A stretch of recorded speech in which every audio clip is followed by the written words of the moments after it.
Okay, so in this video segment, I want to come back to this idea of weak versus strong incentives.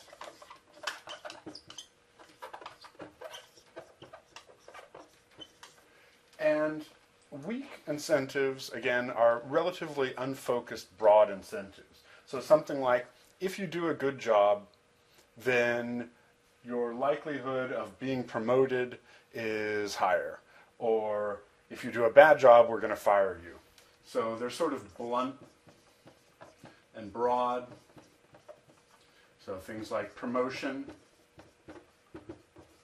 probability, where it's not like exactly, if you hit this target, we will promote you, but rather, yeah, there's some general sense that if you do a good job, then you're going to be more likely to be promoted. Or turning from carrots to sticks, you know, the idea of firing low performers is also a relatively weak incentive. And everything we say here in these lectures applies not just to employees, but also to something like who you buy a product from. So subcontractors or businesses you visit or that kind of stuff here. And strong incentives are going to be sharp and narrow. And so particularly we're tying something, typically someone's compensation to their performance on some particular metric, we say. A metric is how we measure everything. And pay or bonus tied to metric. And there's an old proverb in business that says, what gets measured gets done. And the unspoken half of that proverb is, what doesn't get measured doesn't get done. So that sort of points out the potential pitfall of strong incentives. You're going to really concentrate people's minds in a really sharp way on those one or two or maybe three things that you're measuring, but you're basically giving people implicit permission to neglect the things that you're not measuring. Because essentially you're saying, what I really care about is, say, how many sales you make and what the repeat sales rate is, or how many sales you make and your customer satisfaction results, or something like that. And giving somebody every incentive to ignore everything else out there. So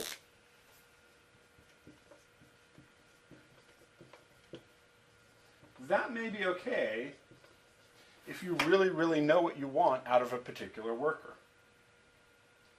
What gets measured gets done. But in a lot of situations, you don't know exactly what you want out of a particular worker, or it might be that you don't want just one or two things, you want 3 or 5 or 7 different things. And if you want 3 or 5 or 7 different things, even if you have a strong incentive scheme, the question arises, how much relative weight do you put on those? If you have a really confident idea that you care twice as much about the sales volume as you do about the customer satisfaction rate, then you can sort of design an incentive scheme that's compatible with that.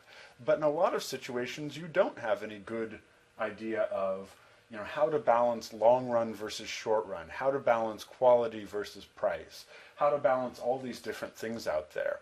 And when you offer a strong incentive scheme, you're effectively telling people, here's a sort of legalistic contractual agreement that we're coming into, you and I, between your supervisor and your employee or something like that. And if you perform in the way that the incentive scheme specifies, then I'm going to reward you in a certain way. But if you game the system, I'm going to also pay you based on that. Whereas here, if you have weak or blunt incentives, then you've sort of said, you know what, do a good job. Use your own judgment. You do a good job. Balance the various important things. I will then come in later and judge your performance and see if you, in some holistic sense, you've done a good job.